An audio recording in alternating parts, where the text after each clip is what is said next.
안녕하세요, 육아동지 여러분. 아육톡입니다. 우리 아이들 부모님만 보면은 막 놀아줘 많이 그러죠. 이럴 때 우리 아이들과 어떻게 대체 놀아줘야 할까? 아직도 여전히 그 고민 많이 얘기하시는데요. 이전에 저희 영상에서도 아이와 잘 놀아주는 방법 3가지 영상이 아주 히트하기도 했어요. 이번 영상에서는 아동 주도 상호작용 놀이에서 부모의 기술에 대해서 한번 말씀드려 볼게요.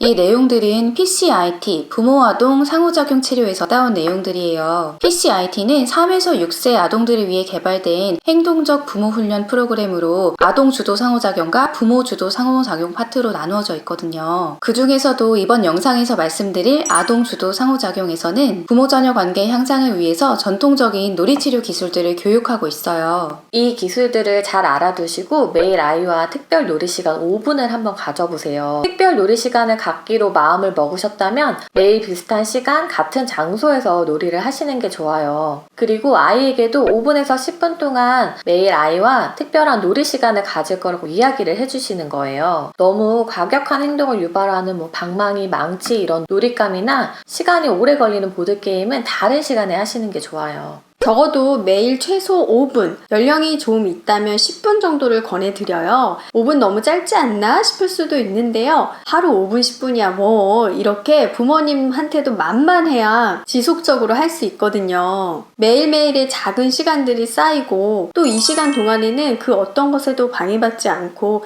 온전하게 아이에게 집중하면서 뒤에서 말씀드릴 기술들을 적용해 보시는 거예요. 그러면 아이와 안정적인 애착을 형성하고 긍정적인 부모-자녀 관계를 형성하는 데 분명히 도움이 될 거예요. 위에서 차근차근 말씀드릴게요. 아동 주도 상호작용에서 가장 기본적인 규칙은 아이가 놀이를 이끌도록 하는 거예요. 해야 할 것들을 말씀드리기 전에 먼저 하지 말아야 할 것들을 말씀드려 볼게요. 첫 번째는 지시하기입니다. 말 그대로 아이에게 명령을 하는 건데요. 명령은 아이가 놀이를 이끌어가지 못하게 하고 아이가 명령을 따르지 않았을 때에는 둘 다 감정이 상할 수 있어요. 명령에는 직접적 명령이랑 간접적 명령 이렇게 2가지가 있어요. 직접적 명령은 엄마 옆에 앉아, 자동차 줘, 여기 색칠해 이렇게 확실히 요구하는 명령이고, 간접적 명령은 엄마 옆에 앉을래? 파란색으로 색칠하면 어때? 이런 것들이 있어요. 이런 직간접적인 명령은 아이가 주도적으로 놀이를 이끌지 못하도록 하니까 아동 주도 상호작용 상황에서는 하지 말아야 합니다. 두 번째는 질문을 하는 거예요. 질문을 하면 부모가 대화를 따라가기보다는 대화를 주도하게 되는 거죠. 또 질문은 부모가 아이에게 집중하지 않거나 아이의 행동에 동의하지 않다는 느낌을 줄 수가 있거든요. 예를 들어서 그거 뭐 만드는 거야? 지금 사고 나서 경찰이 출동한 거야? 이런 것들이 있고요. 정말 지금 자동차 가지고 놀 거야?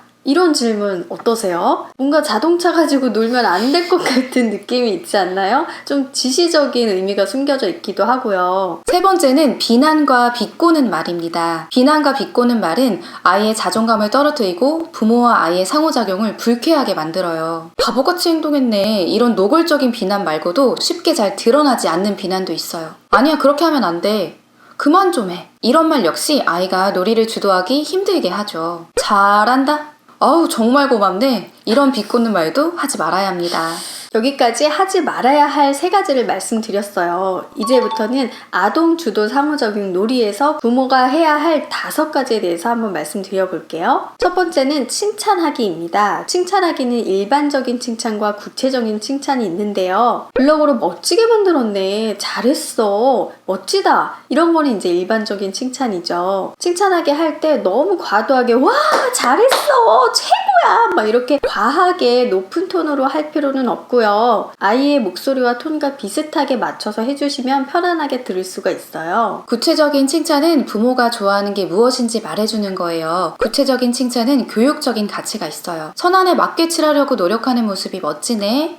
아, 다양한 색깔로 색칠하니까 더 예쁘다. 이렇게 하면 아이가 색칠할 때 더 조심스럽고 열심히 색칠하려고 할 수 있겠죠. 만약에 동생과 자주 싸우는 아이가 동생에게 되게 친절하게 친절하게 대해주는 모습을 보인다면 형아처럼 행동하니까 정말 의젓하고 멋지네. 자주 짜증내면서 말하는 아이가 예의 바르게 엄마에게 무언가를 부탁했을 때는 그렇게 예의 있게 말해주니까 엄마가 기분이 정말 좋다. 퍼즐을 맞추면서 어려워 하고 말한다면 어려운데도 혼자서 해내려고 노력하고 있네. 이렇게 이야기해 주실 수 있어요. 구체적으로 칭찬을 하면 아이의 바람직한 행동이 더 늘어날 수도 있고 아이의 자존감을 높이는 데도 효과가 있습니다. 두 번째는 반영하기예요. 아이의 말을 부모가 반복하는 언어 모방의 한 형식이라고 생각하시면 되는데요. 예를 들어 아이가 이거 자동차 그린 거야 라고 하면 자동차 그린 거구나 하는 거죠. 파란색 자동차를 그렸네. 창문이 여러 개 있는 자동차를 그렸구나. 이렇게 좀 더 확장해서 말해주실 수도 있어요. 아이가 소꿉놀이 하다가 후라이팬 어디 있지? 이렇게 하면 후라이팬 여기 있어 이렇게 바로 찾아주는 게 아니라 후라이팬 찾는구나 어디에 있을까? 이렇게 반영하기를 하는 거죠. 또 인형놀이 할 때 엄마는 없어 이렇게 하면은 엄마는 어디 갔어? 라고 얘기한다거나 엄마 화장실 갔나 보지 뭐 이렇게 말하는 것이 아니라 글쎄 엄마가 어디 간 거지? 엄마 어디 갔다고 할까? 하고 반영하면서 적절한 질문을 통해 대화의 주도권을 다시 아이에게 돌려주는 거죠. 부모님이 이렇게 아이의 말을 반영하면 아이는 부모님이 자기 말에 귀 기울이고 있다는 것을 알게 돼요. 그러면서 아이가 대화를 주도하게 되고 말도 더 자세하게 하게 되겠죠. 아이와 함께 놀이할 때 아이가 막 뭐라고 종알종알 얘기하면 그래 막 이렇게 대충 얘기하는 경우도 있잖아요. 아이와 붙어있는 내내 아이의 말에 집중해서 반응해주면 좋겠지만 사실 하루 종일 그렇게 하기는 힘들죠. 그렇지만 부모와 아이가 갖는 특별 놀이 시간 동안에는 아이의 말에 온전히 집중해서 반응을 해주는 거예요. 처음에는 이게 앵무새처럼 따라하는 건가 싶어서 부모님들이 되게 어색하실 수 있는데요. 점점 하다 보면 익숙해지실 거예요. 반영하기를 잘하면 아이가 점점 신나서 더 말을 많이 하는 모습을 보실 수 있을 거예요.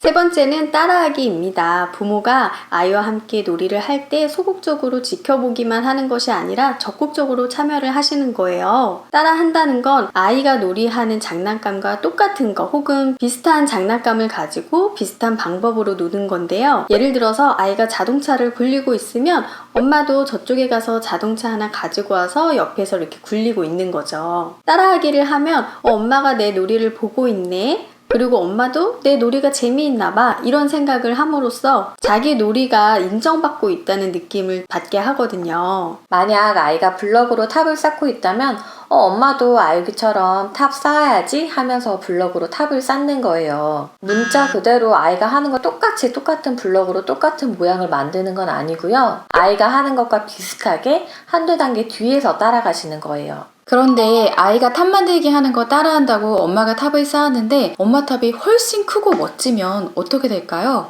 아이가 기분이 급격히 안 좋아지면서 탑 쌓기의 흥미가 뚝 떨어지겠죠. 탑을 쌓는다면 아이의 탑보다는 더 낫고 너무 더 잘 만들지는 않도록 하셔야 돼요. 놀이의 초점은 항상 아이가 되어야 한다는 것을 기억하세요. 네 번째는 행동 묘사하기입니다. 아이의 놀이를 잘 관찰하고 있다가 아이의 놀이 행동을 부모님이 적절하게 말로 표현해 주는 거예요. 아이가 종이에 동그라미를 그렸다면 동그라미를 그렸구나. 인형놀이 하면서 차에 엄마 인형과 아기 인형을 태웠다면 우리 아유기가 차에 엄마랑 아기를 태웠네. 이렇게 아이의 행동을 묘사해 주는 거죠. 아이가 덤프트럭에 삽으로 흙을 파서 계속 넣고 있어요. 이 행동을 묘사하면 어떻게 말해야 할까요? 아유기가 덤프트럭에 흙을 싣고 있네 이렇게 말하시면 되겠죠. 만약 아이가 자동차를 굴리고 있어서 따라하기를 하려고 엄마가 자동차를 가지고 와서 굴렸어요. 그런데 아이가 자동차를 가지고 엄마 자동차에 쿵 하고 부딪힌 거예요. 이럴 땐 어떻게 말해야 할까요? 너 왜 내 차에 와서 부딪힌 거야? 이렇게 얘기하면 안 되겠죠. 쿵! 아이쿠 차가워가지고 차끼리 부딪혀버렸네? 이렇게 아이가 한 행동을 그대로 말로 표현해 주시는 거예요. 아이가